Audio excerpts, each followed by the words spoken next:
Okay, so today is March 27th, I think it was, 2026. And I went to the Great Ohio Toy Show in Xenia, Ohio. I was looking for some stuff for my grandson, particularly G1 Transformers, Teenage Mutant Ninja Turtles, Bucky O'Hare action figures, things like that, and anything Jurassic Park related. So I was looking around. There was tons of vendors there. It was kind of extremely crowded. This is my third time going to this show. I used to go to shows a lot, 2014 and before.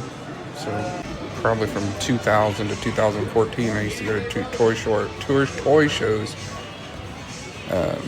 all the time. This show was really big. It's like 7 big barns full of vendors. I wasn't too happy with some of the prices and stuff. I noticed a lot of the stuff, especially the newer stuff, that some of it's still in the stores, a lot of it's still at online retailers. A lot of that stuff was not what I would say is competitively priced. I used to go to the toy shows to get kind of deals and find a lot of stuff, and this stuff was priced. It wasn't good priced. A lot of the stuff was far cheaper on places like eBay or AliExpress for the new stuff. I understand with vintage stuff, prices are going to be a little higher, and I get that. But I was kind of surprised at how many people, it looks like they just went over, bought a bunch of stuff at Walmart, set up a booth, and then just resold all the stuff for 2 or 3 times what they paid for it at Walmart. But it is what it is. Was a good crowd. Like I said, here's some Bucky O'Hare figures, but unfortunately I just bought those 2 carded. I ended up paying only, I think, $40 for the 2 of them off of eBay. They were a little bit more than that there. Some strawberry shortcakes. I was looking for those for my granddaughter, but I was looking for a lot of the turtles. I was kind of surprised. I found a bunch of carded turtles. A guy cut me a deal. He gave me some carded turtles for cheaper than a lot of the loose, complete turtles that I was looking for. Yeah, there's a giant G.I. Joe Rattler. I don't know what that's from. I need to dig into that because it looked amazing, but I didn't want to ask how much it was because I figured I couldn't afford it. If you have to ask sometimes, you can't afford it. Especially felt that way today.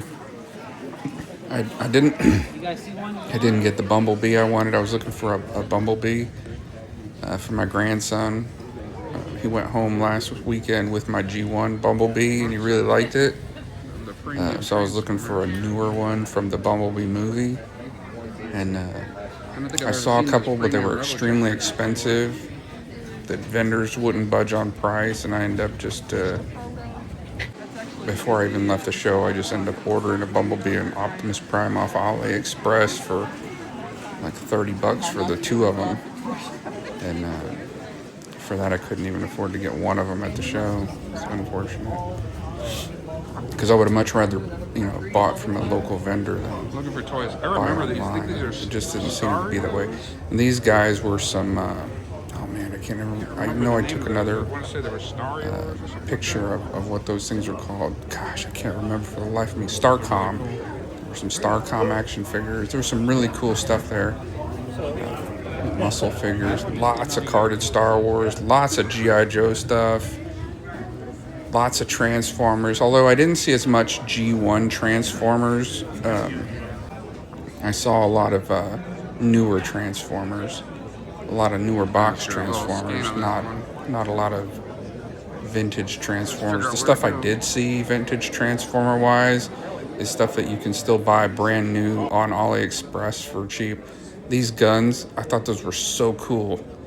I wanted to get those silver cap guns. I think they're like Roy Rogers, but they were so expensive when I've seen them before. Those didn't have a price on them, but before when I've asked, those guns were over $100. But I remember playing with those metal guns. I'm not a gun nut, but I remember playing with those guns, those metal ones when I was a kid, playing Lone Ranger and stuff.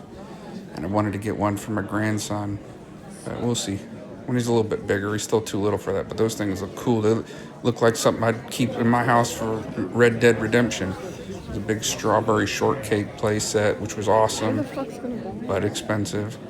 And then, like I said, a lot of the newer boxed Transformers, some Battlestar Galactica, Robotech. I think those are Micronauts. I can't remember. Then some Superpowers and some Secret Wars figures. I end up with that. It was $12, down from 15. That was marked 35, and I got it for 20. And the figures were they were $10 a piece, but he gave me all 4 of them for $35, which I thought was a good deal because they're just going to get opened. All right.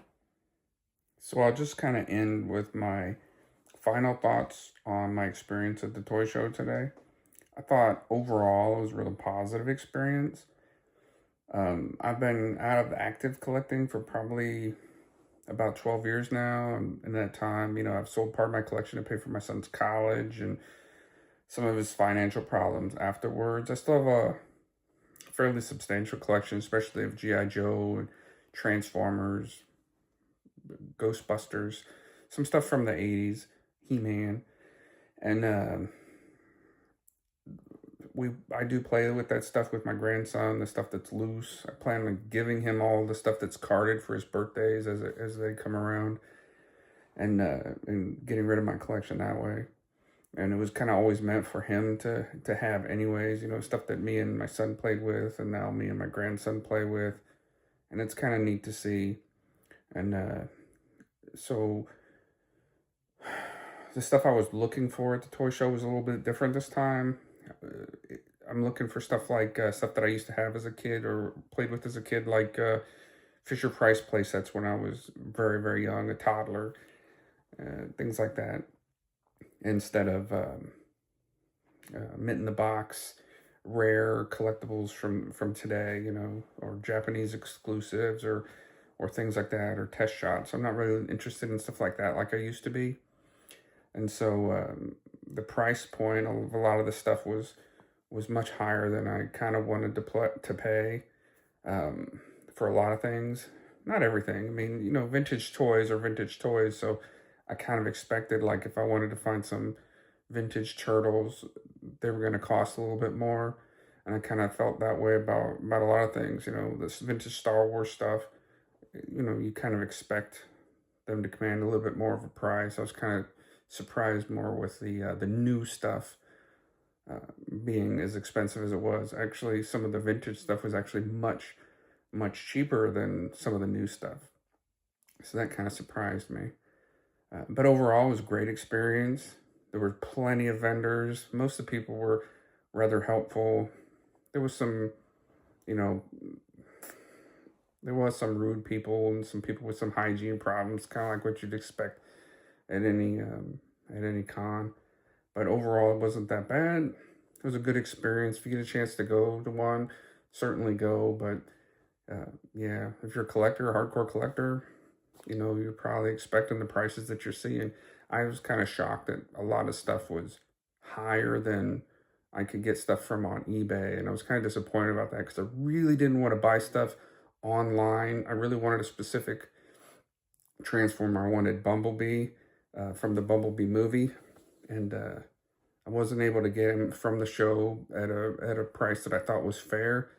And I ended up buying him carded off of AliExpress and getting an Optimus Prime card off of AliExpress for the same, well, actually cheaper than I could have gotten just Bumblebee at the toy show. So that kind of sucked, but it is what it is. But if you get a chance to go, there are deals to be had. You just got to look around. And yeah, it was pretty fun.